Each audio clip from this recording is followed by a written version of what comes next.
मित्रांनो, तुम्हाला माहित असेलच की जे काय गोवा हे राज्य आहे त्या ठिकाणी तुम्ही कधी फिरायला गेला असाल किंवा एन्जॉय करण्यासाठी गेला असाल तर त्या ठिकाणावरून तुम्ही बियर किंवा दारू हे आणू शकत नाही. कारण जे काय गोव्याच्या सीमेवर एवढी कडक नाकाबंदी असते ना की सहजासहजी कोणताही व्यक्ती त्या ठिकाणावरून दारू किंवा बियर आणू शकत नाही.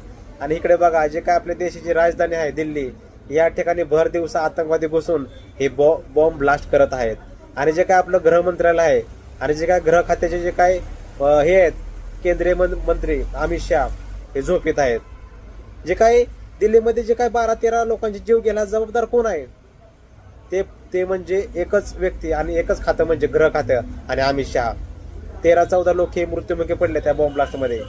जर तुम्ही सामान्य जनतेची जर तुम्ही सुरक्षा करत नसाल तर तुम्हाला तुमच्या खुर्ची बसण्याचा कुठलाही अधिकार नाही.